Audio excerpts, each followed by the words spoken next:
Hello, Joe. Can you please type maybe hello or a wave just to check if you can hear us, or I mean, if you can hear me?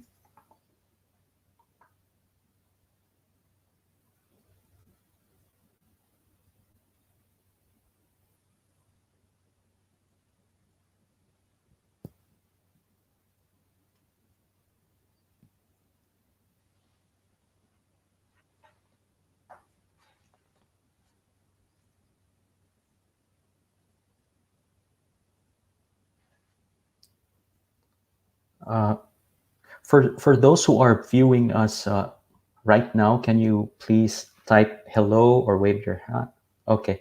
Thank you, Joe. Thank you. Thank you so much for your response. Okay, let's begin this session. Hello, this is Andy, and thank you all for joining us in our first ever live stream where we are sharing valuable content. For those who are new here, welcome to this channel. You can support our work by subscribing. And thank you so much for those who have already subscribed to this channel. For this live stream, we are asking everyone to observe the following house rules. Number one, since this is an information drive that we think can help everyone to succeed, you are free to ask questions, give comments, and write shout outs for as long as we do them respectfully. Otherwise, you will be kicked out from the session. You may write your messages on the chat box, which should be accessible to you. Okay, as you can see, we have I hope you can see your chat box. And the number two house rule is the live stream will follow the HGA format. So that means host, guest, and audience format. The host will ask a question first, then the guest will be given the amount of time needed to qualify his answers. And then the floor will be open to audience for a Q&A. So maybe we will spend 10 to 15 minutes on this part. So if no one will raise a question within 2 minutes, we will move on to the next topic. If there are no questions, we will proceed. So this is the context of this live stream.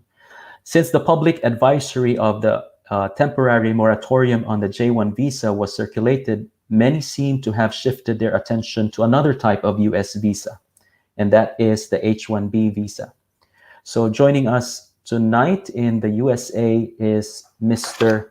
Patrick Alinsonorin, H1 visa holder himself. He will talk about the H1B visa on the account of his experience. Hello, Patrick. Hi, Andy. How are you? Alive and kicking. So good evening from the United States and maybe good morning to the Philippines. Good morning, everyone. Okay, first of all, Patrick, tell us about your background as a teacher in the Philippines. Okay, so I was teaching in Cebu, specifically in University of San Carlos as a high school teacher, teaching physics and chemistry, and then it turned out to be integrated on my last year there. So I was with the university, same university for 8 years. And then, but before that, I already explored my chance abroad. And yeah, I started exploring the application 2012 with my good friend Liberty. And then it wasn't so successful for me, but then I kept on going until I made it here. So I'm here. Oh, thank you. Good. So now that you are in the United States, can you tell us more about your work, your teaching career here in the United States? Yes. I moved here 2015.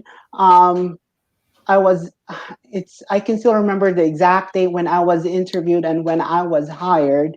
I was hired June 10th, 2015, and then it took them 3 to 4 months for me to get here.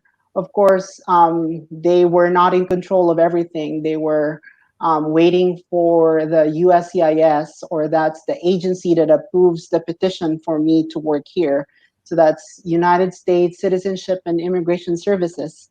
And your employer for my case, it was the school district that was my employer, and they filed for my petition as their alien worker.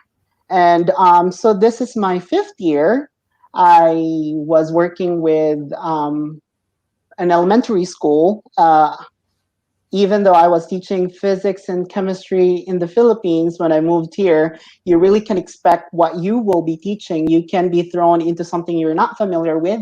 And for my case, I was teaching math, eighth grade math.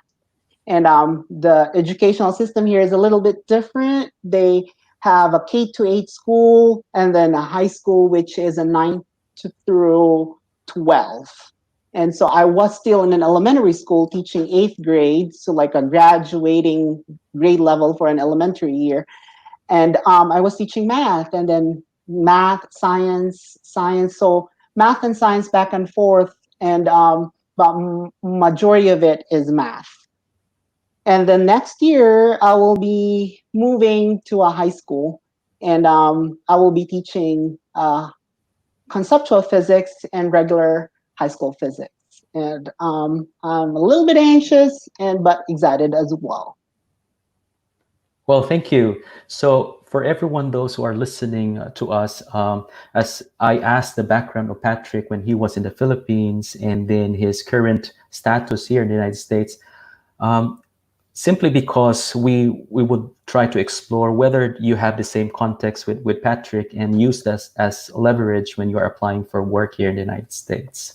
So, thank you for that information. So, you are now working here in the United States, and you mentioned about petition, and every time we mention about the word petition, it usually pertains to a visa. And I think, if I'm not mistaken, you are under the H1B visa, correct? That is right. So in your own words, Patrick, what is an H1B visa?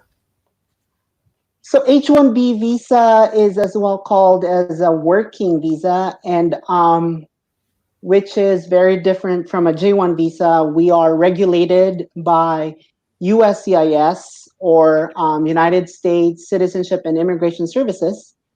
And then, but we are under the oversight of POEA, so we are still being monitored, quote unquote. But then uh,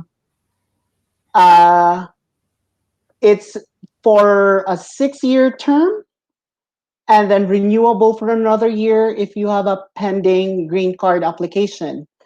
And all of these, like, I did not decide for an H1B visa per se, but like I would say I suggested it to them, to my district or to my school district, because 2015 it wasn't J1 is not a thing yet. So maybe that was only their option for me, for them to get me here. So I think the lesson learned there, especially to our viewers, is try to also suggest a possible way to your employers that maybe that way or the method that you have discovered how to get here in the United States might be plausible, and they might accept that option. Well, thank you for that. So, um, can you tell us how did you come across a school that sponsors an H1B visa?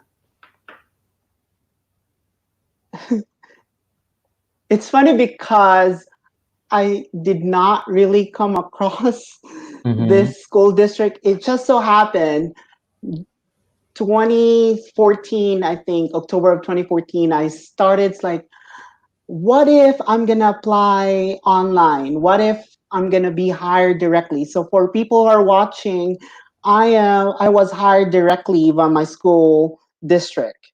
So what I did was, since my friends were in Maryland and Texas, I actually applied for their school districts. And of course, they were, during that time, they were hired under an H1B visa. So I was hoping I'm going to get an H1B visa as well if I'm going to get, um, I mean, if they're going to get my application online, because everything was online. And so when I applied online, which I'm going to show you later, uh, I went through their application system, which they call as ApplyTrack. So every school district has a different software that they use for the application.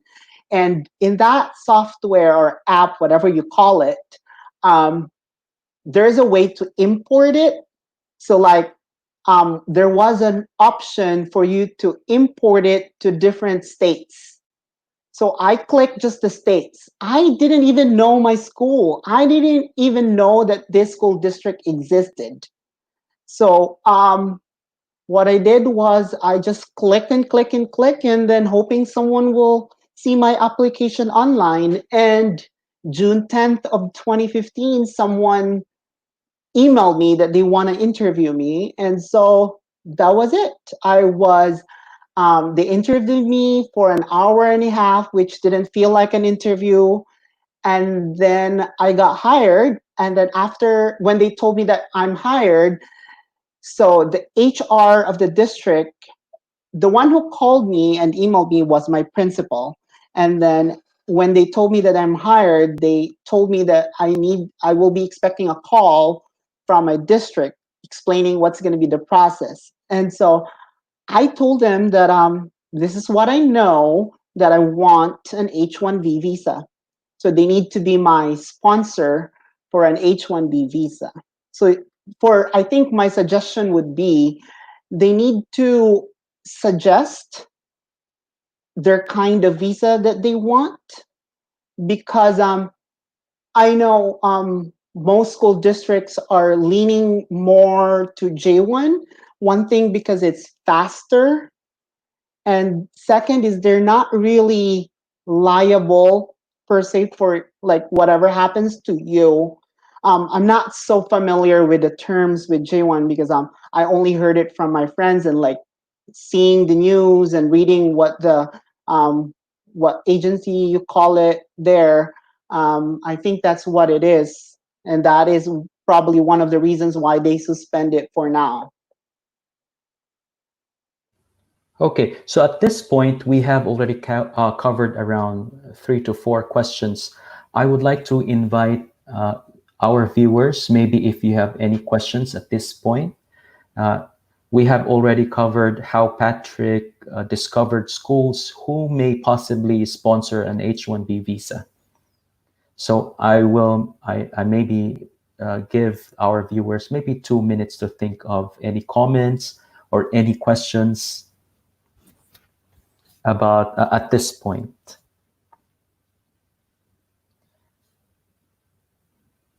Hi to my friends who are watching right now. So just a recap at this point. So Patrick is highly suggesting or highly recommending that when you are starting to explore a teaching job in the United States, you have also to explore schools.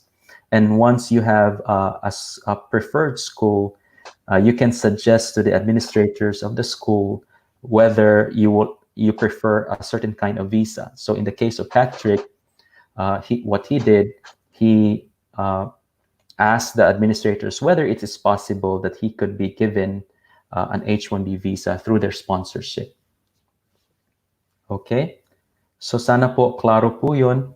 Kung meron pong mga tanong sa puntong ito, pwede na pong magtanong. So before we proceed with some more important information. So we have, so while waiting for some of the questions, we have some greetings from Miss Rufina Carla Chu. Hi, Carla. We have one question actually from Joanna Irene, our dear friend. Mm-hmm. So what preparations did you do before applying in the US in terms of academic qualification and finances? So do you think you will be able to answer this later in this? I can just answer and then like maybe repeat probably will be repeated, which okay. is better. Mm-hmm. Just for you to know, there's langaw in America, and it's summertime, so it's langaw time. Mm-hmm. So, could preparation? I really didn't technically prepare. I believe I just had my transcript of records ready anytime. That's one transcript. And then money as well, because there are some requirements that USCIS would require your school district for them to petition you. So one of those is you need to have a teaching certificate. In the Philippines, it's called teacher licensure. What do you call it? PRC license, let.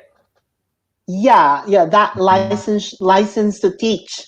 But in Mhm. America, it's called certificate, teaching certificate. And Mhm. in that teaching certificate, it's the one that is very crucial and like really tiring to apply for, because you need to spend money and you need to um, contact the agencies responsible for this long distance, because I was just by myself, so I need to apply. I need to process everything by myself. So teaching certificate is one of the requirements of the USCIS for my district to petition me. So what I did was I had my transcript.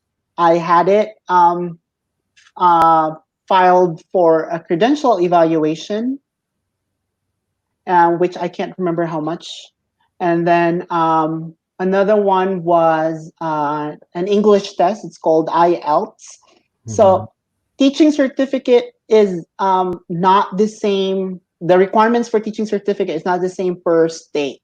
So I'm only talking about the teaching certificate in Arizona. And so you need to have a credential evaluation, and then you will have an English test, and then fingerprinting, and of course you need to pay for the certification itself. So I think four things that you have to pay and to apply.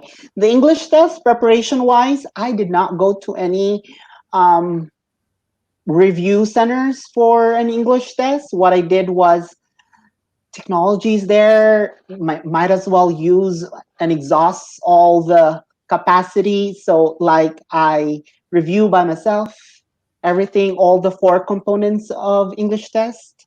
And don't Mhm. be scared. The requirement for the score requirement is not that high in Arizona if you're really aiming for Arizona. So per state as well, there will be different requirements for the testing score for your English test. Mhm. Good that you mentioned that though, because I think when in Arizona, when it comes to the IELTS results, I think they only require 6.5. So the perfect score is 9, and I think they only require 6.5 out of 9.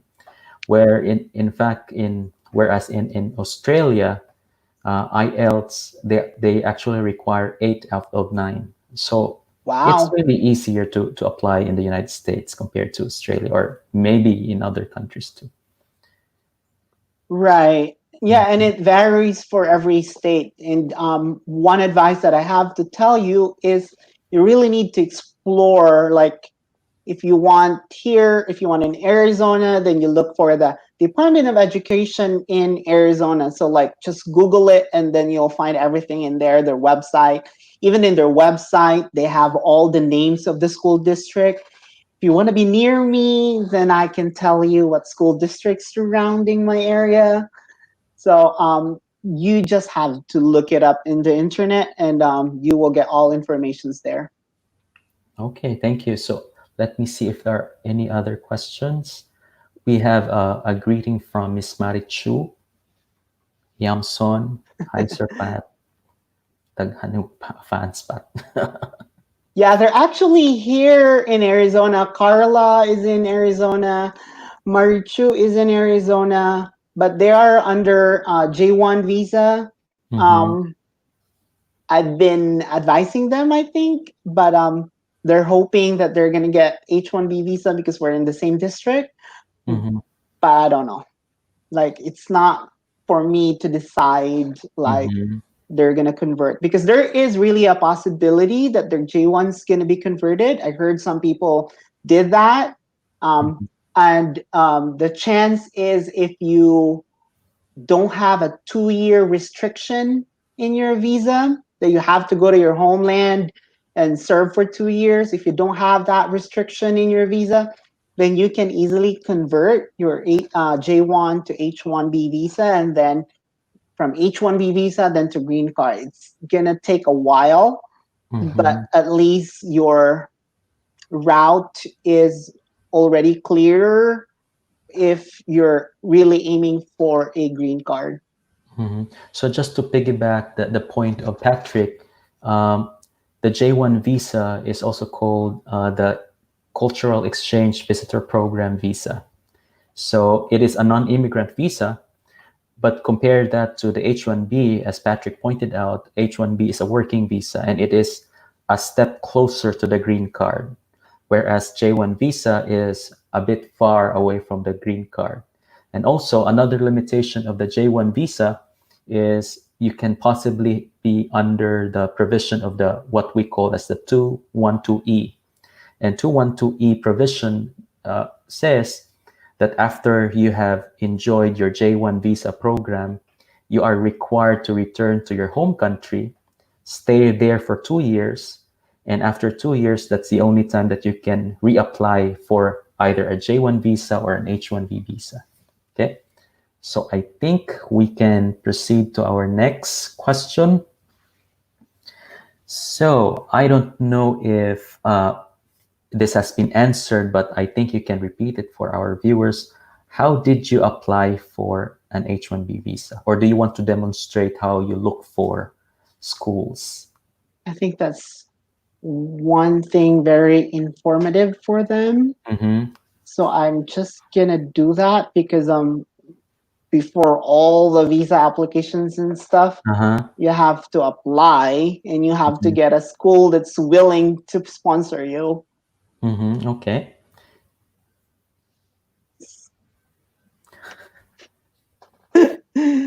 Yeah, Lanao exists everywhere. So I'm gonna share my screen.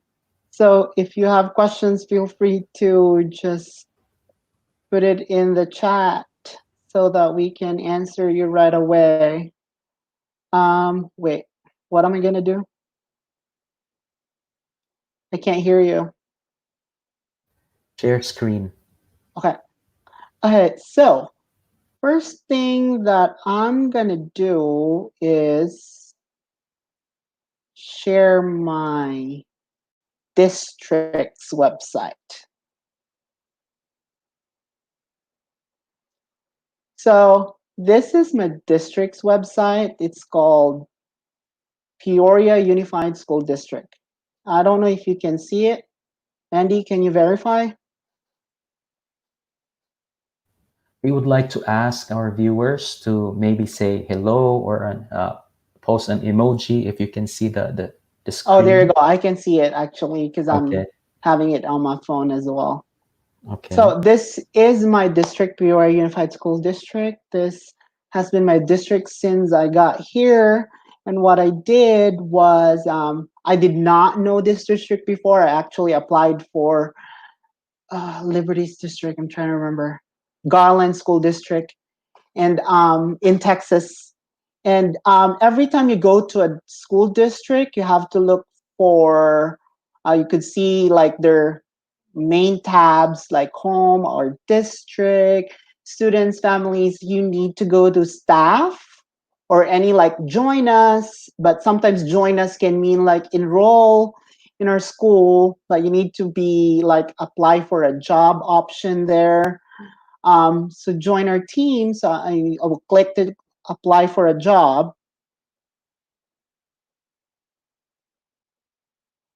And then it might be a little bit confusing if you're not familiar with how they set it up.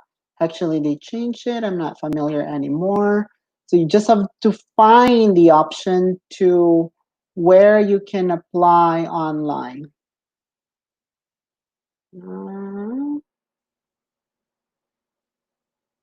Okay. Oh, right here. So you can say all openings. It's because I'm logged in to my school computer, because here you will be given a, not like given, but like you will be loaned with a computer that you can use for instruction purposes or teaching purposes. And so I'm using it, and every time I log in, I'm logged into all the websites, all the district websites. So that's why it doesn't require me to log in. So it basically, let me just do this. Looks like, there you go. Log in. So see, these are the three options you can start if you haven't even ventured this possibility of being directly hired and you haven't been into any application system. So you can start and begin your process. Then you have login if you have an existing, or this is what I was telling you earlier, that if you already applied somewhere online, you can always import your application. Only, you need to remember, only if they're using the same system. For this case, if you can read on top, it says applytrack.com, meaning they're using the app Applytrack for their job application system. So I'm already, my credentials are already in there. So I just have to log in, and you will see my applications. So here we go, employment application. So yeah, you will be asked to enter all these details. One thing though, if you just started with Applytrack, you need to put, which is very critical, you need to remember this and you need to write this down. You will be asked to put an SSN. SSN stands for Social Security Number, and that is not SSS in the Philippines. It is SSN in America, and every worker in, or every, I think, citizen in America has an SSN. So you have to put an SSN, but the problem is you don't have an SSN. So what you're going to do is put 9 zeros. So it's 000 dash 00 dash 0000. So 3 zeros dash 2 zeros dash 4 zeros. You have to enter it that way, because you won't be able to move on to in this application system. For mine, it's already there because I'm already in the system. But when you just started, you have to put an SSN, and since you don't, then just put the 9 zeros, 3 zeros dash 2 zeros dash 4 zeros, and then you can create whatever. Oh my God, it's showing me my security question. Um, and then you have these 11 things that you have to go through. So like current employment status, and then postal address. You can put your, you can just put your Philippine address, but I will get to that part later wherein you have to attach an explanation letter. Vacancy desired. So these are all the available positions for that school year. If you want to do it right now, you will see all the um, available positions in the district, including all departments, HR office, athletics, everything. But you might need to go to scroll down, and like if you're a high school teacher, then you need to put, then you need, I saw that, Colas, I'm going to explain that.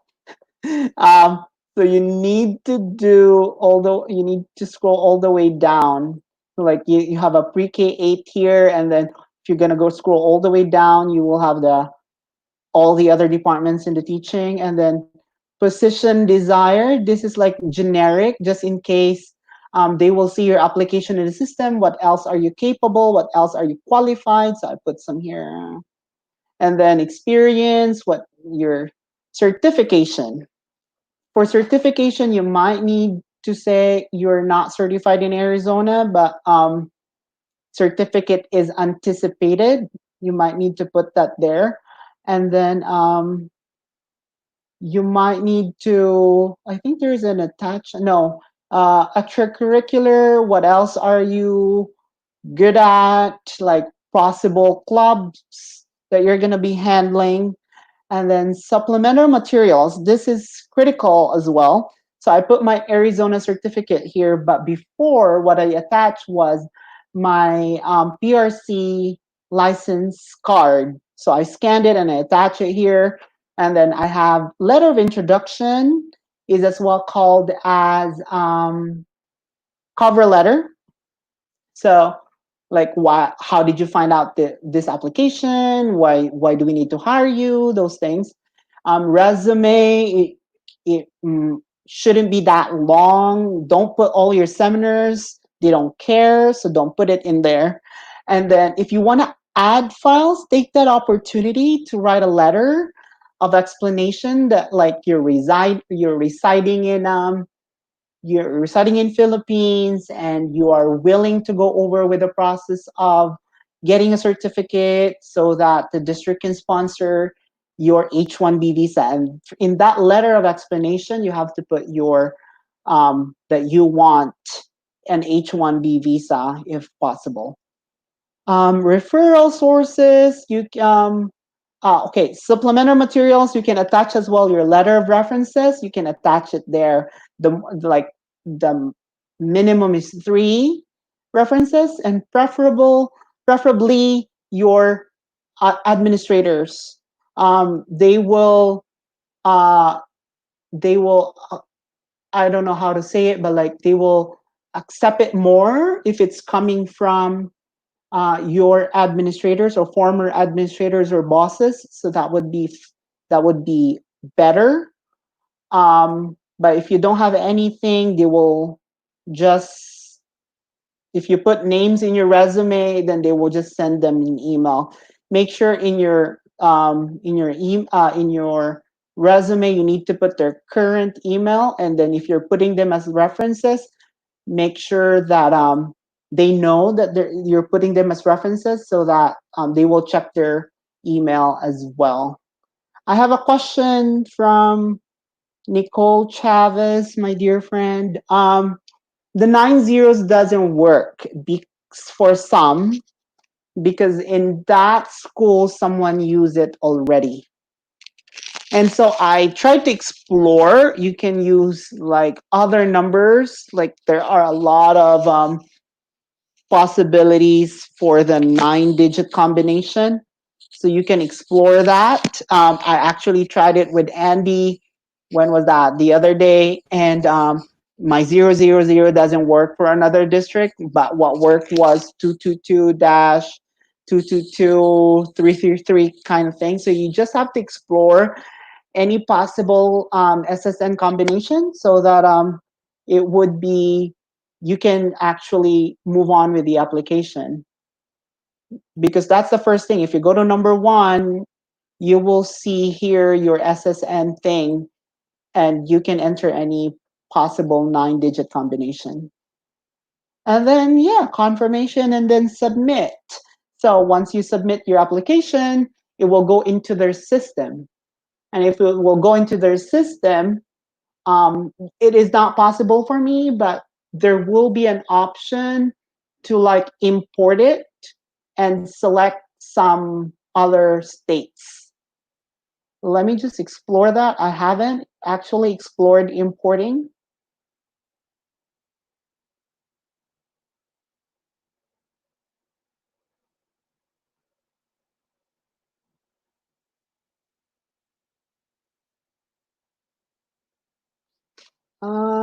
Doesn't look like one. Yeah, I would suggest, I don't know if it's still a thing, but that was 2000, a long time ago.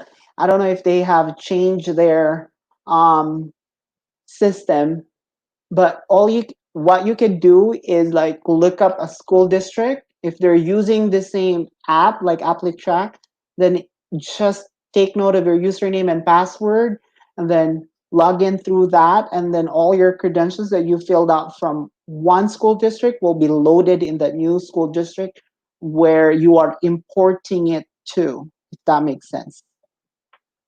Andy,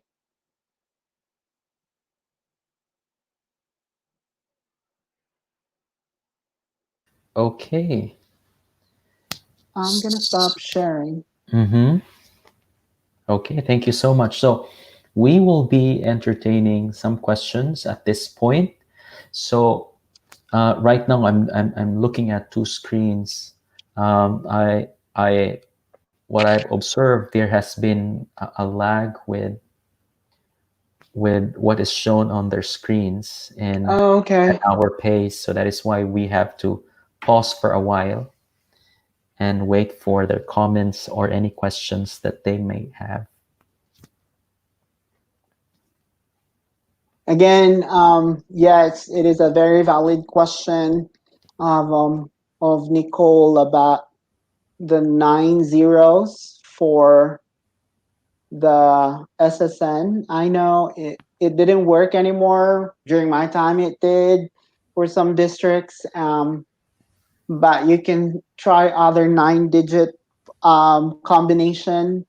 Just make sure you have 3 zeros dash 2 zeros dash 4 zeros. Mhm. So that you can move on to the next step in their online application system. Okay. We have a greeting from April Sanosa. Hello, Sir Pat. Hi. And so we're just experiencing a lag. So in fact, on the YouTube screen, what is shown here is, I think you are still in the process of explaining the applet track. Oh, really? Mm-hmm.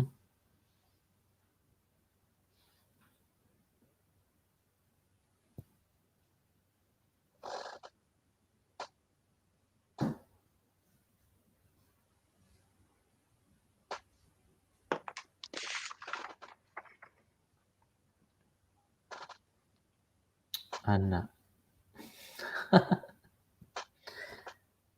so maybe we can proceed, because I think they will just catch up with the questions, and then at the end of the interview, maybe we will just entertain all the questions if they have questions.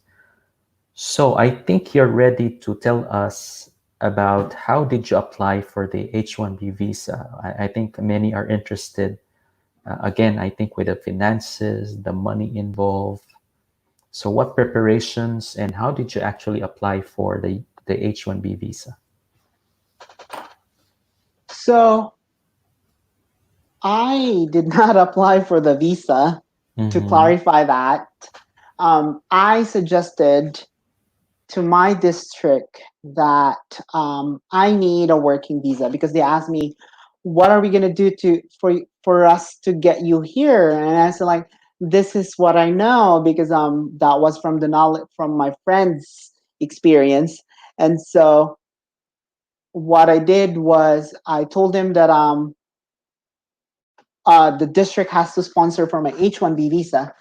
And so they have a lawyer. I mean, they have a lawyer, same lawyer until now. And then their lawyer applied for my visa. But one of the very important things that they were going to ask you is your transcript, but it should have been converted to America's credentialing system. So, like, they're going to convert all your grades to the letter grades or whatever, and then so you have to pay an agency for that. So you they will require you that because that will be required for you to get a teaching certificate. Teaching certificate is what they will ask from you. And so if you don't have that, they cannot give you your petition paper. They cannot successfully file for your petition. So you need a teaching certificate. Every state has a different requirement. set of requirements for your certification. And so for my case in Arizona, we have the credential evaluation. It's probably 250 or I don't know how much or over that. I had an IELTS testing result, and then I have my fingerprinting. And if that's another long process because you need to call their DPS, Department of Public Safety. Good thing. So it's they're the ones who release the fingerprint. So it's just a card that would verify your like criminal records and stuff, and then they will give you a clearance, and it is in a form of a card, and they will require fingerprints. So what I did that time was I called DPS in America in Arizona, and then I requested for the cards. Then they mailed me the cards after I paid them, and then I was still in the Philippines that time. And then after I had my when I got my cards, I went to NBI and I need to have the licensed fingerprinting officer. And so they had my fingerprints done correctly because they're the ones knowledgeable of that. And then after that, I mailed it back to DPS, and then after all the verification system, then they gave me the card. That is one of the requirements for the teaching certificate. So again, credential evaluation, IELTS, fingerprint or fingerprinting card, and then your certification fee. And then after you have that, you will call the Department of Education that you're filing this and you're mailing this. My mailing system, I use FedEx for mailing because it's faster. And then after I mail it, then they emailed me this and that, and so I just have to wait. And then I asked them to mail it directly to my school district, and so my district got it while I was still in the Philippines. And then they successfully applied for my petition paper. And then it was a waiting game. It's a horrible, terrible waiting game. And you just have to be patient and hoping and praying that you will get approved. And then you go to the US embassy, and then you bring your petition paper along with all the requirements that they gave you. Your lawyer will talk to you about it. And then once you go there, then that can be another possible live stream wherein like we can go through the possible questions or even the interview questions during the application system, because I know I was coaching Mart. Although Mart is very much capable, he wanted to know, or Andy was very much capable. I was like giving him some hints of possible question, and I think I emailed it to some people so that you will have an idea what they're gonna ask in the interview question. So we have new viewers trickling in. So just to recap, one of the takeaways that I got from Patrick is that he did not actually apply for the H1B visa. So the first step really that he did was to look for schools, apply for a teaching position, and then once you have a correspondence or communication with the administrators, you can present the idea that you need a working visa. And and and also, I think the current trend right now in the United States, some of their employment platform or system, when you apply through their website, most of the time companies will ask, do you need to have a sponsored working visa? So it should be, I think Patrick is advising us that present that option to the employers that you need an H1B visa. And I think, I'm not so sure, maybe for those who are currently J1 visa holders, maybe this is also an option that speak to your administrators. Maybe an H1B visa is possible. And tapos po, you might be asking, no, after after Patrick was explaining about the possible expenses when it comes to the application, the IELTS, and so on, you might be asking, so why do you go for the H1B visa? Well, again, let me just explain. The H1B visa, if you have planned really of a continuous stay in the United States, I think H1B visa is a better option for you compared to the J1 visa. J1 visa is a cultural exchange visa, and the the downside of a J1 visa, you can be possibly under the provision of 212E, which will require you to go home to go back to your home country and stay there for 2 years before you can reapply. On the other hand, the J1B visa, which is the visa which Patrick has, is a step closer to the green card, and it does not have any 212E provision. It does not have the 2-year home residency requirement. I hope klaro po yun. So at this point, is there any question? So again, we are experiencing, maybe we will just proceed kasi maybe we will just wait for the questions, right? Maybe after all the questions that I have raised to our guests. Okay, wait. Okay, so I think this will be my last question, and I will be opening the floor to our viewers. And for our viewers, it does not it will not offend us if you will be asking questions that we have already covered, but it's fine. So my last question, I think, for tonight, do you have any tips for those who are specifically applying for or hoping for to get an H1B visa, and also to those who are aspiring to teach in the United States in general? Oh, you're asking me? Of course, Patrick. Just kidding. Um, so I actually talked to Andy earlier. It's like, what are my tips? And Mm-hmm.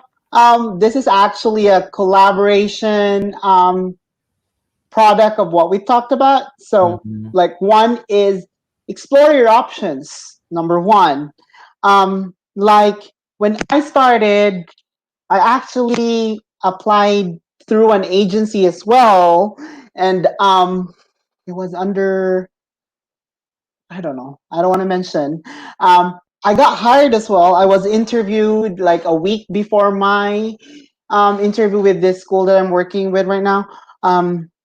So I was supposed to be hired as a J1 visa, who like worker here, but I was really persistent in like I don't want to spend a lot, and so I want to be directly hired, and so that I'm gonna go to my next tip would be you need to invest either financially or with tons of hard work, because if you want to do the easy way, like you hire the agency and pay for it, pay for the hassle-free application. That's what you're paying for actually. You're and then I heard a lot of people like it ranges from 500,000 pesos to a million pesos, but like I'm not sure if that is true. But what I only spent for like the ticket and then the credential evaluation, the IELTS, the certification, about like 50 to 80,000, if I have not mistaken. And then um if you really wanna like not spend millions, then you have to really like push your desire to get here by exploring your school district. Ask your friends, ask me. I'm very willing to help. This is a blessing, and of course I'm a free resource, so make use of me.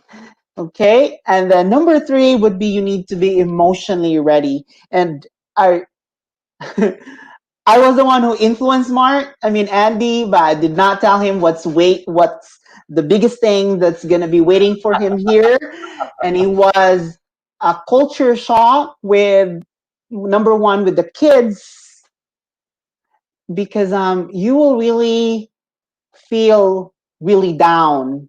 I had moments wherein I just wanna, like every morning I got up every morning. It's like I'm praying that I'm gonna get into an accident going to the bathroom and then hit my head in the toilet and then um, and then I can't work because I'm not capable. So kind of those things. It was terrible, but it was a big learning journey for me.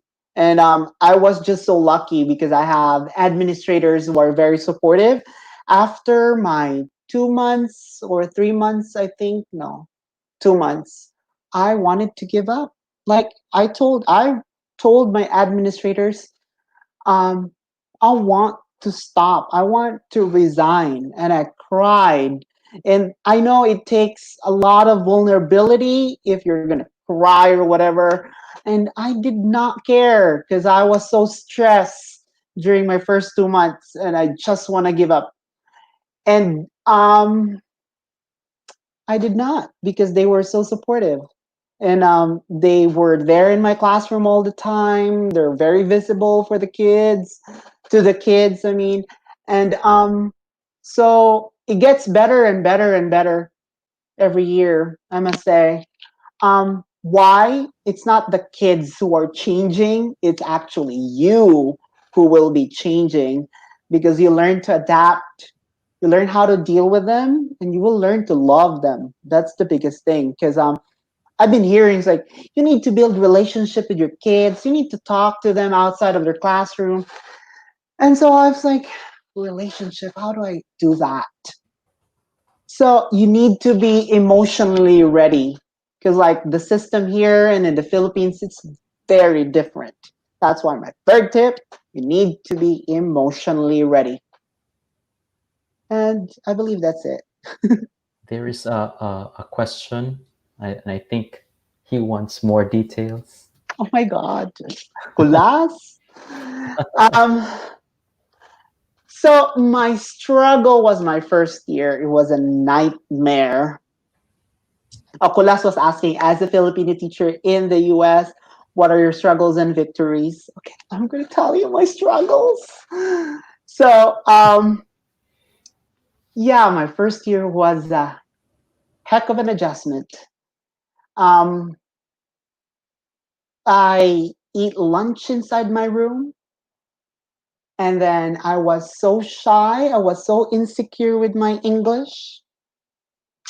And then even to my students, because they are aware that I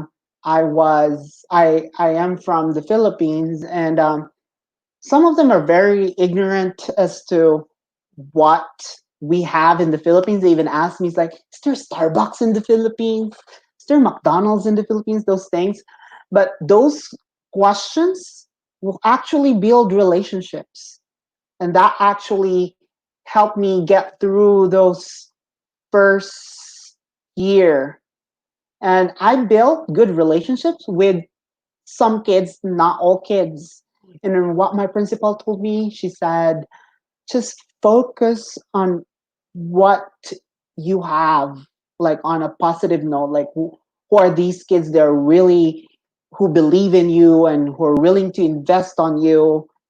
So I did, and I listened to her, and it actually worked because like that was part of me was my victory my first year. I had one student who had some accommodations, and I kept on telling her that you just have to struggle and practice, and that I don't know what I told her, actually them, two of them, but I they said, Mr. A, I want more practice. So I printed a lot of worksheets for them, and then they show up for tutoring, and then we went over it, and then we talk about it, and they tested out. They tested out from their special education services. And I was so happy about that. And I was so proud of them for testing out.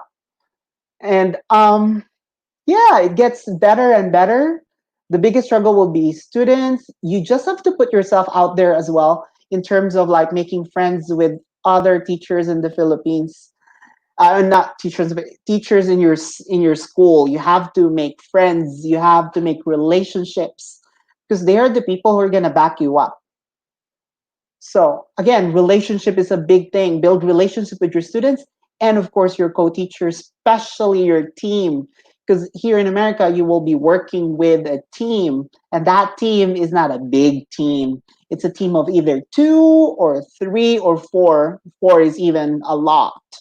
But majority, like if you are a team per grade level and there are only two teachers for like sixth grade, then you're a team of two.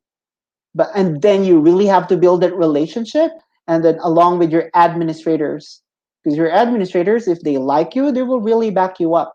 If you're really doing your job well and they can see that you are willing to learn, um you are yeah, willing to learn, then they will really help you. And you need to ask questions, but not dumb questions, like those questions that like cannot be answered by just a normal person, like something substantial. Victories, should I never mind. So victories, okay, I think my victory started 2 years ago. I got number one. I got so flattered because I got invited to write the curriculum, to be part of the team to write the curriculum for science, um, eighth grade. So I got invited. I did not volunteer myself. I got invited and said, "Yeah, sure." Okay, so that is an achievement for me, meaning they trust you. And number two achievement, I think I got Marichuni is watching and she knows. She was the one who told me that I got nominated for uh Pride of Peoria, like a Teacher of the Year thing, but I actually didn't get the award because there are a lot of nominations. But at least I got nominated, you know. A Filipino got nominated in America. It's a big thing. What else? I got a house. Yeah, I got a house. It's a victory, I believe. Sometimes I pat my back, say, "Good job, Patrick," because it's difficult. It is difficult, and it I would consider it like really a victory getting a house And here in that's the America. house that you are in now. Yeah, and this is our used to be our guest room here, Uh-huh. which you used to Yeah, when I had stay. my surgery on my knee. Yeah, it turned into a gym now, and now it turned into an office, a storage, because I'm moving schools. And when you move schools, you need to bring all your stuff with you.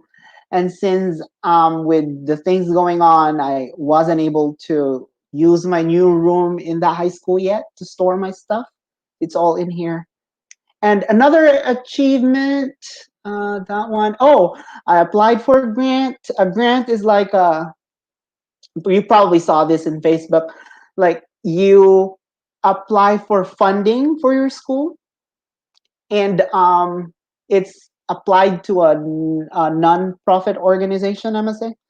And then, of course, there are a lot of applications. It's for a certain amount, and then I got the award. I got the grant money. It's not for me, but it was a way for me to thank my school. So I bought some materials for them through that grant money, and so they have it. I'm leaving them with it. And then what else? And then I also joined a recycling nationwide, and our school won twice. And it's plastic recycling because I'm teaching science. And it was a lot of work.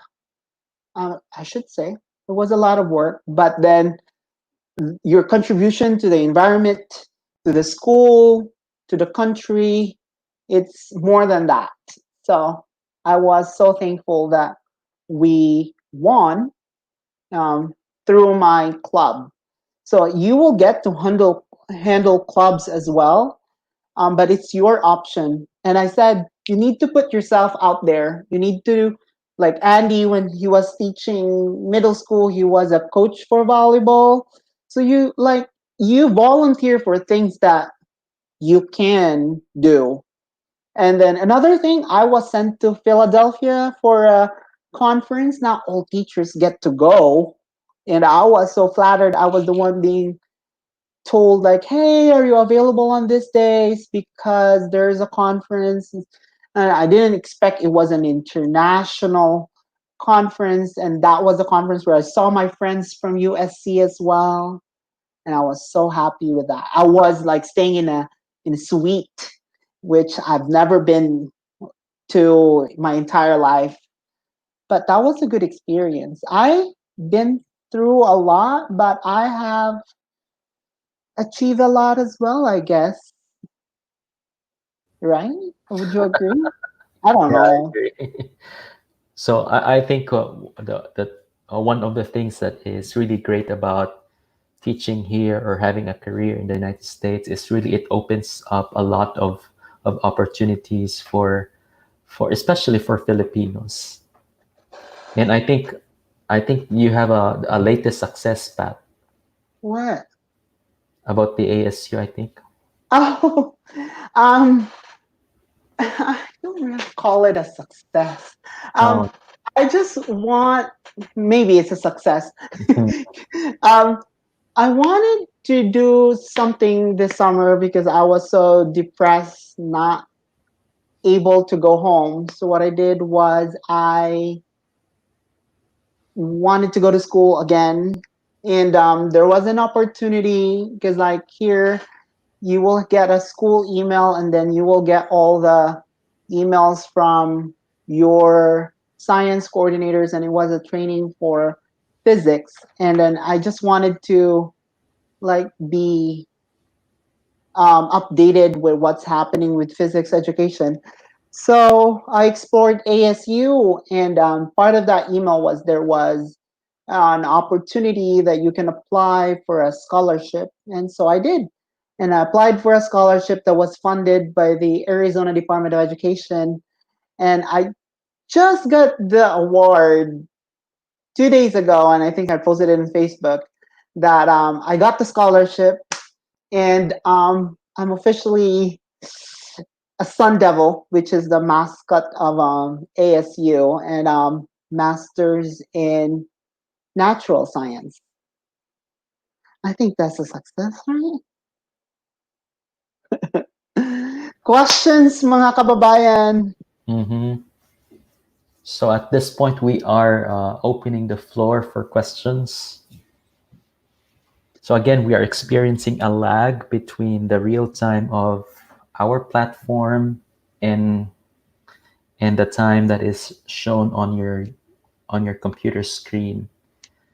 So please forgive us if when you observe that we are sometimes pausing for a while because there is a lag between the two screens, our screen and yours at home. I think I got some questions before, like, is it really possible to be directly hired? Mm-hmm. It was possible for me, so yes. Mm-hmm. And I have some friends. Andy's supposed to be directly hired, but the district Mm-hmm. wasn't has doesn't have the capacity to do it, or probably doesn't have the capacity, quote unquote, because I believe they wanted to do the easier route. Um, I have some friends. I think one is here, one is in Colorado. They were hired directly, not through an agency. But again, um, I told them they need to ask for a working visa, but their schools knew already what J1 visa is.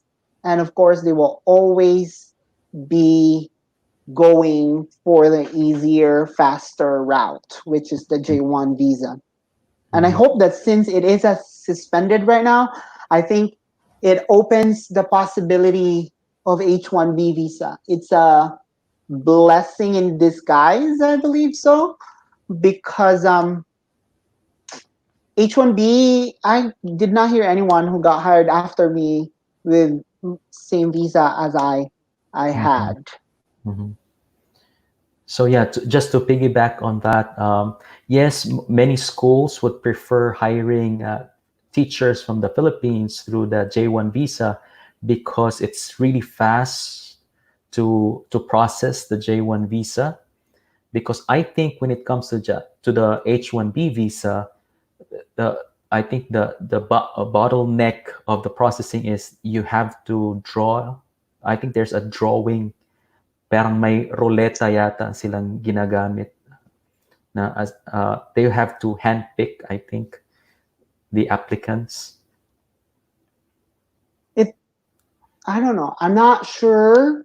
We need to invite another one who's more knowledgeable about H1B visa, but I heard Mhm, something about like they have an exemption mhm, for because of some criteria that the USCIS has set. And I think my district had, or I don't know if they had the exemption, so they don't have to wait to be like drawn or something. mhm. So I don't know. Yeah, really, and as again, this is really a very good takeaway. You have to explore your options, and if for you having to go through the J1 visa process is not an option for you, then as Patrick said, maybe the first step that you have to take is really to look for a school. And once you are hired by the school or on a good standing when it comes to be a teacher in that school, present an option to the administrators that maybe they can sponsor for the for the H1B visa for you. And really, once you're here, a lot of doors of opportunities will be presented to you. Um, I have an advice for J1 holders as well who's Mm-hmm, watching right now. If you are a J1 holder and you're already in America, the sky is the limit. You have to start now. mm-hmm, Like, you can probably ask your HR through probably your principal if they can really back you up. That's what I meant by building relationships with your administrators. I don't mean like being sip or like um what you call it in America, like kiss the ass. oh God. It's like no, you need to build good relationship. You need to have a good performance. Really, like you are for me. When I got here, I was the only Filipino, and then the burden that I'm representing Philippines was like too heavy for me, and so I was like, I need to like really perform well.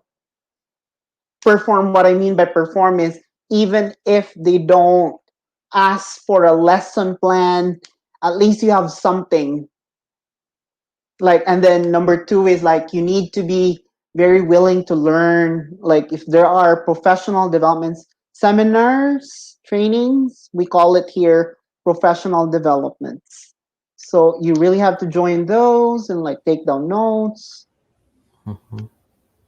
Yeah, and I agree with that. Even with the other teachers who are under the J1 visa, um, based on the stories that I've heard, they have built a good relationship with their administrators, did their best when they were teaching, and in fact, they have a year to go to finish their J1 visa program.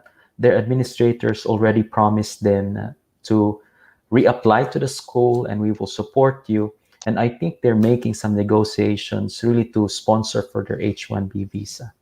So whether Right. you are in uh, it's not really a total uh, downfall if you are a J1 visa holder right now.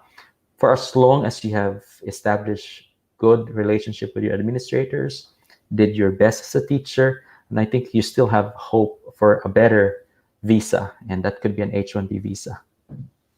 And if your district doesn't would tell you no, then fine.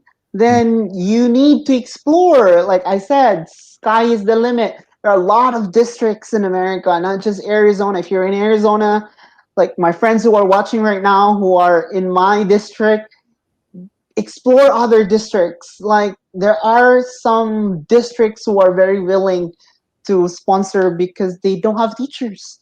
Teachers, the like there is really a shortage of teachers here, and if you can perform well, they're very willing to give you an H1B visa.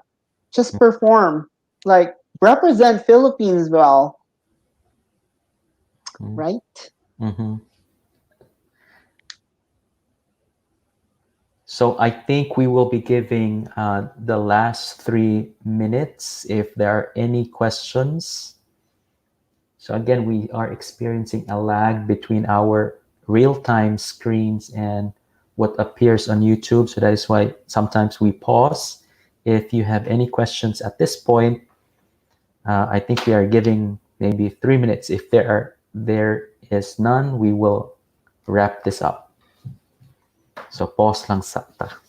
Maria is watching. I miss you, Maria. Maria is Andy's wife. Just so you know, people. And I love Maria. Nag-comment siya. Yeah, she did. She's watching.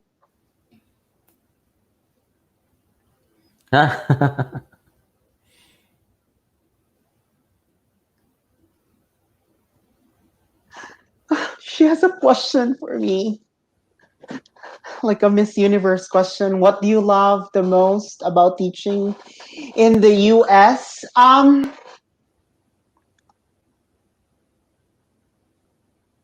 I think more like I'm gonna answer Maria's question first. I think what I really love is I would call it freedom because there's really a lot of room for you to like explore your teaching strategies, your how you run your classroom, those things. Um, it's a good thing and a bad thing at the same time. The bad thing is you have to be consistent with all your teammates so that the kids won't be like in a dilemma like why is he doing this and why is he not doing this kind of thing, especially with your classroom rules. You need to be very consistent. You need to work hard, work well with your team.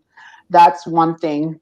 um I learned to love my kids. Like I miss them, like especially during this school closure. I don't know. I really really miss them, and I wish this pandemic didn't happen because like I really didn't want my last year with my school with Desert Valley to end like this. I am very grateful to my Desert Valley friends. They know that they're probably watching right now because they know I'm going to be interviewed. Um, and if you are watching right now, I'm so thankful to my Desert Valley family. I consider them family. I made a lot of friends, best of friends, even those people who moved out already of Desert Valley, my administrators, first year, second year, third year, fourth until now, they're very, very supportive of me. And uh, I really, really, really I'm really gonna miss them because like it's hard. It's a what am I doing with my hair? It was really really hard to leave because I learned to love them so much. And we have this question from Francesca Yep. What was Ikailan it? Siglat. Do you know her? I actually do not. Hello, Miss Francesca. Thank you for your question. How did you land to a school where you applied? Mm-hmm. Um, s- uh, Again, I'm gonna go back to how I started. I actually applied to a school district where my friends were, and then there was a way to import my application to other states, and then without my knowledge, it actually went through their system because everything is online. And I just got an email like 6 months later that they need a teacher. And so I was interviewed. But right now, there are a lot of Filipino teachers in America. And you can, I believe Francesca has some friends, and you can ask them. It would be easier, like the adjustment would be easier if you are with your friends or people who knows you, so that they can help you as well. So why don't you start with the school district they are at right now? Um, so like for example, I am in Peoria Unified School District. You can apply in my district, but I don't know. You can try other districts surrounding my district because there are a lot of districts in just one city, I think. So you have a lot of options. You just have to look it up. Look, what I meant by look it up is like you just have to search for it in the internet. If you want a list of all the school districts in for example, Arizona, you just have to type Department of Education Arizona, and then there would be options there like list of schools, I mean school districts, and it will give you all the school districts. Then once you get the name, then you can actually look up, or you can search for their website, and that will give you the option for you to apply in that website. Just to piggyback with the answer of Patrick to Miss Francesca. So what you uh, we are suggesting that maybe I think it would be fun and more fun to look at the map of the United States, choose the state you want to be in, and then look for a particular school. Because I think the takeaway from the story of Patrick, look for a specific school and then apply through their website. Sometimes they use the program called ApplyTrack, and then once you got accepted, he suggested that you can offer or give your administrators, your employers, the idea that you need a working visa, and that is the H1B visa, which is, I think, most of us, especially from the Philippines, we will be on the advantage because right now the processing of the J1 visa is suspended. And I think many are looking at the option or looking at the H1B visa as an option. And maybe when you apply directly to a school here in the United States, you tell, and then you pass through the application process, then you can present the idea, sir, ma'am, kailangan ko pong magkaroon ng working visa. Baka po pwede nyo kong sponsoran ng H1B visa. And then, if, I think this is just a suggestion, if they say, no, we prefer J1 visa, you can tell them that at this point, the J1 visa is on hold. So maybe that will prompt them or encourage them really to give you, to sponsor the H1B visa for you. I think that is a good route. Thank you for your question, Miss Francesca. If you have other questions, please don't hesitate. There are already 12 viewers right now. That's a lot for me. I think my computer is lagging. It actually there's actually a A lag. lag. Mhm. Yes. Yeah. Oh, there's another question. Oh, he said. Oh, okay. I know April.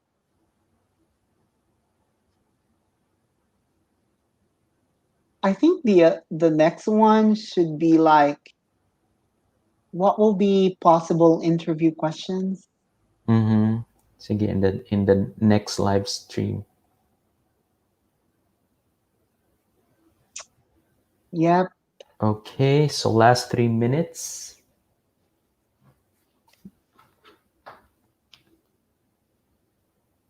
Yeah, you can always explore your options. You have the power, the tip of your fingertips. Mm-hmm. You can just do it on your phone, make Mm-hmm. use of your time, explore. In fact, ano to, syempre baka gusto nyong tagalugin ko na lang. So in fact, nung kaninang hapon, may nakausap ako through Facebook Messenger.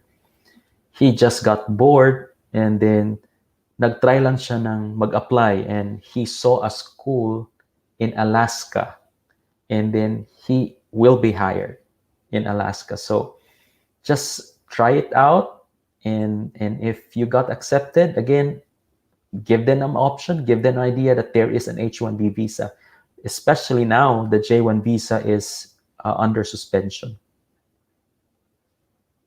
Right. And what I'm gonna say? Forgot.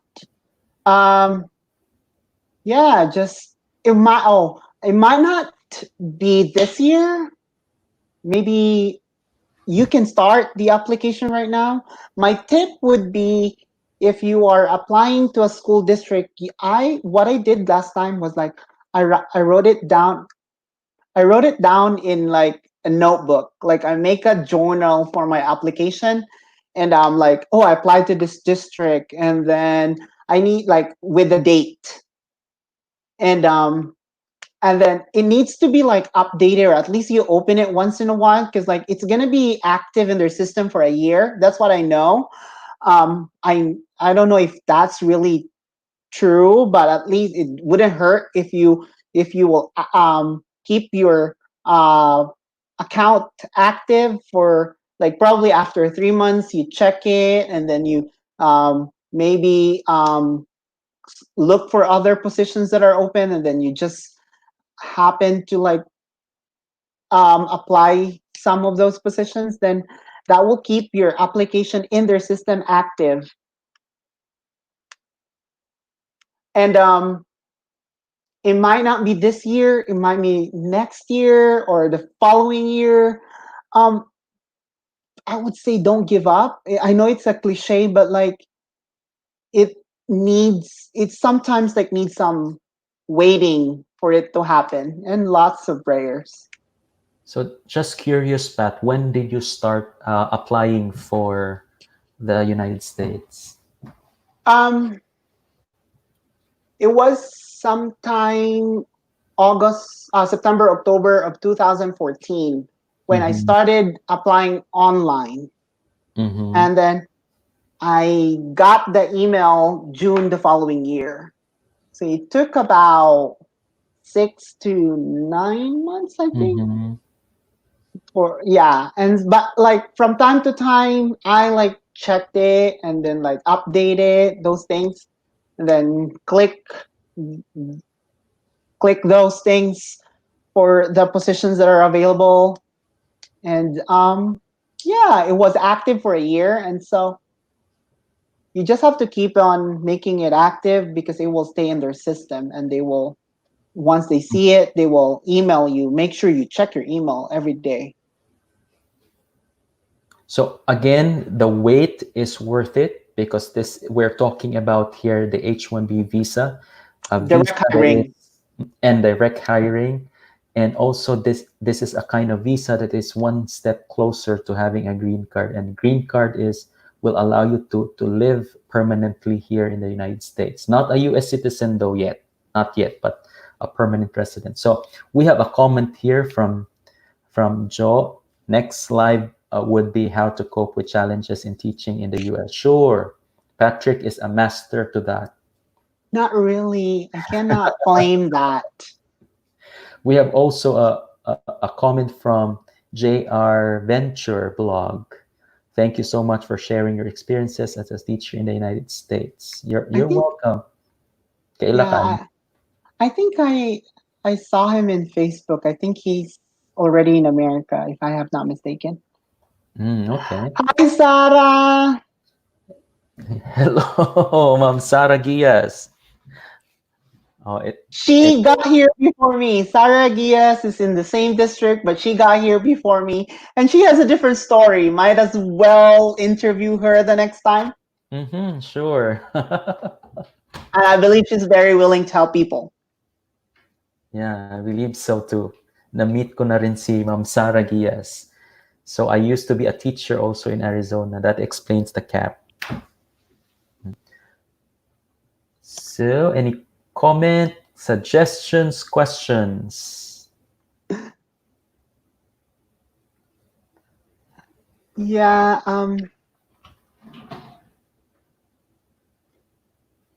I think the very challenging first step is go over with the application because there are like some essay questions in there, like you're you're being asked like what your principles of teaching are, Mm-hmm. those things, and then what's your classroom discipline system, those things. Mm-hmm. So you really have to go through the online application system. It's going to be long and tiring, but it's going to be worth it. Once you finish it, you can just import that application into another district. But here's a catch: you need to make sure that the other district is using the same app, because I know that some schools are using the app called Talent Ed. Mm-hmm. And so if your apply track from one district doesn't work with that district, then you have to start over. Mm-hmm. Yeah. We have a shout out from Ma'am Sara Gias. Thanks for the shout out.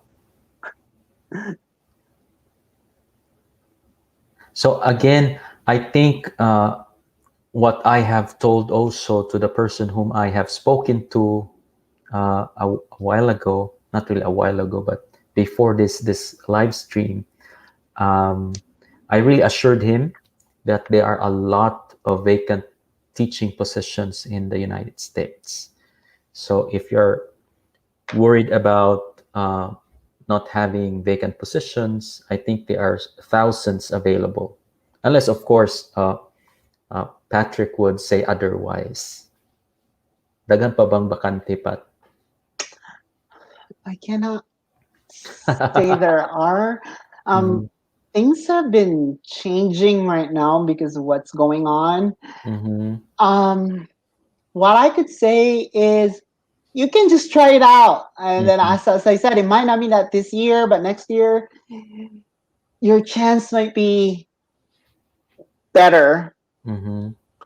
So I don't know. Yeah. In my opinion, really, I think there will still be a lot of teaching positions in the K to 12, or at least in the K to 8, because it is required by law that those school age will have to go to school. Oh, that's good to know.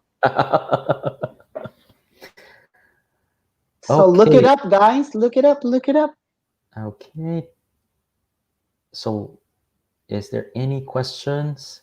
See, I think we are both struggling whether to close this or not because, again, of the lag, the screen lag that we are experiencing. Don't forget to like and subscribe Andy's site. It's called Share Tank. I'll talk to you later about Share Tank. I tried to look it up, but it Uh-huh. didn't show up in YouTube. Because of the word Shark Tank. Yeah. I think you need to say Share Tank by Andy Maravillas. And Sige. that would make it your own and it would be easier. Okay.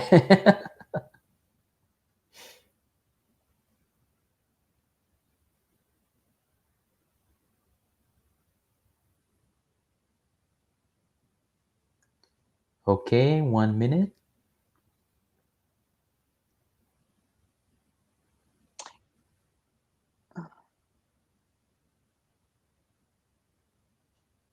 Oh yeah, he is in Arkansas, and he wanted to learn from other teachers' experiences here in the US.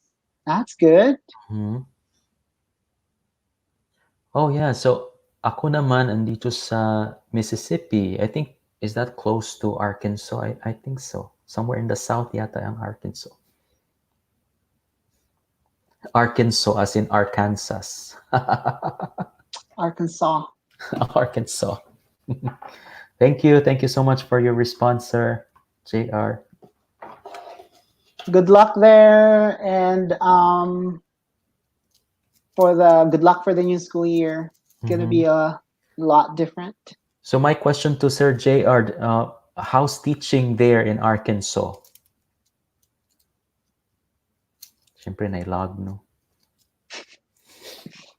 Don't forget to like and subscribe. Mm-hmm.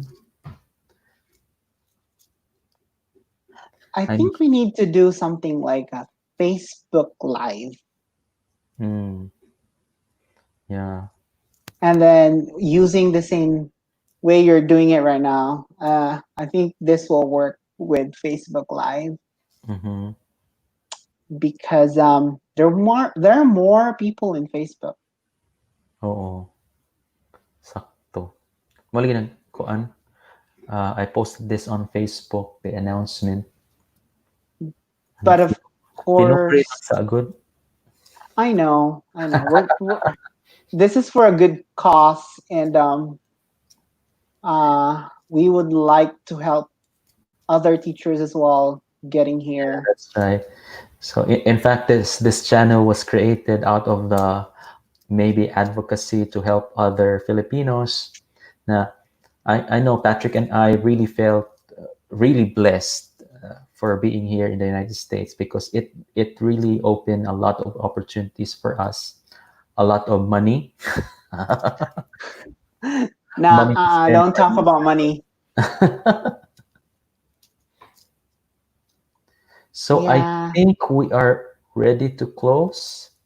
So again, my takeaway for this interview is that try to explore to apply directly to schools.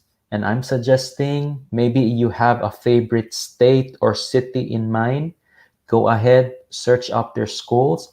And most of the websites of the schools do have application portal. You can see their available or vacant teaching positions. You can click on them, apply for them. And once you have accepted for the teaching position, you can talk to your principals or any hiring administrators of that school district or school and present that maybe they can sponsor you an H1B visa. Okay, and the good thing about H1B visa is that it most of the time, since it's a direct hiring, you don't need some agencies. But again, no, kayod kalabaw talaga, you have to work hard on it. And since you are applying directly, what's this? Nakalimot na akong sulti. Applying. Okay. And the best part about the H1B visa, it is one step closer to a green card. Okay. So I think there are no more questions. And I think an hour and 38 minutes was long enough. is a good time. So thank you so much, Mr. Patrick Alinsonorin. Of what is your current of are you still in Pendergast Unified? Oh no, Peoria Excuse Unified me. School District. And in the future, in the opening of the school year, you will be teaching high school science. Yes, I'll be teaching physics. Oh, wow. Yeah, what like an irony that you are the one who's a more physics person than me, and I'm the one chemistry person. So, but we need to explore our Mm, options. yeah, I think that's another good point. No, be flexible. And I Yep, think we have a very good educational background in the Philippines. Na I they're think like kaya natin to. there are like 13 viewers right now, and I don't know if we're gonna end it or not Mm, because If they have questions, they can like please ask it right now, or you can just type it in the comment section later, so that probably we can respond, or Andy can respond because it is his page. So, but we have to end soon because it's not getting any.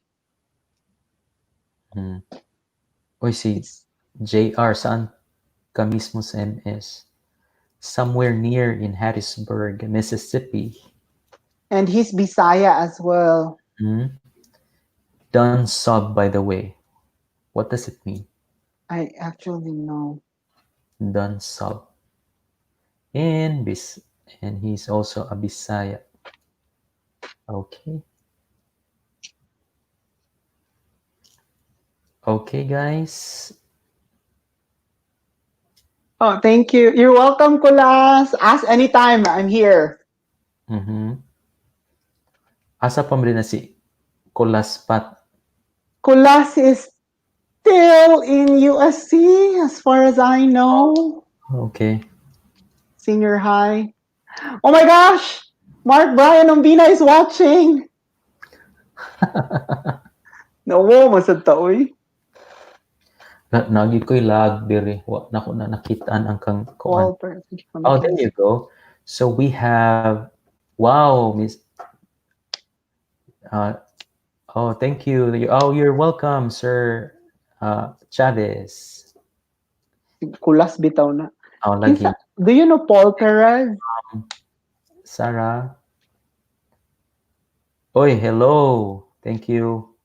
Nawahi daw si Mark. Mr. Mark Umbrina.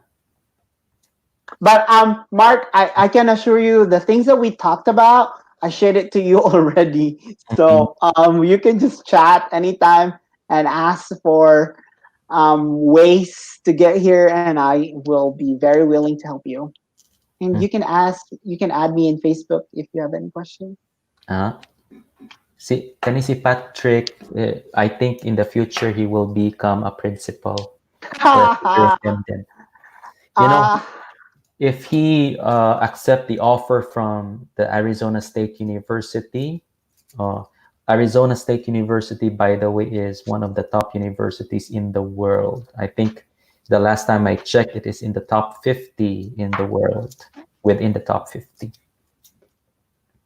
I didn't know that. Andy is just making it up, so you might need to check your facts, guys.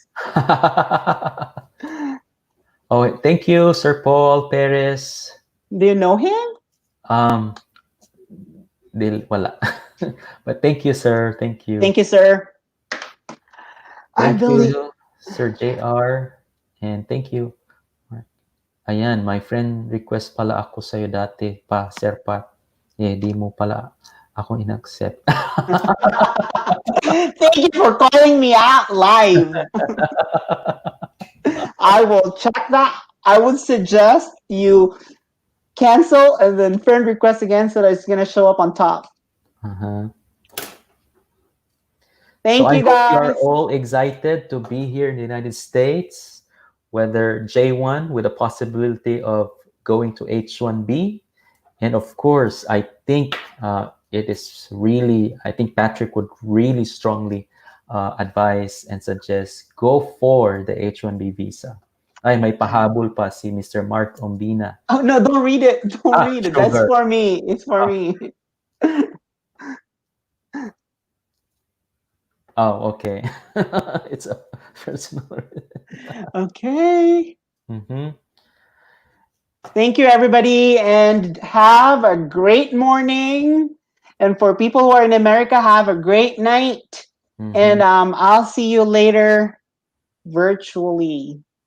That's the new thing.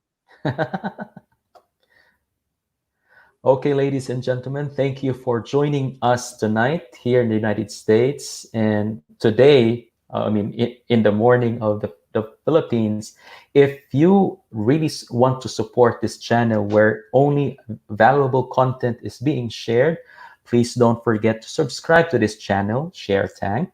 And if you like this video, please don't forget to click on the like button. And then also strike the bell or ring the bell so that you will be updated for the upcoming videos and live stream. Thank you so much. And mabuhay po ang mga Pilipino. Thank you, Sir Pat. Thank you. Bye. Goodbye, guys. God bless you all.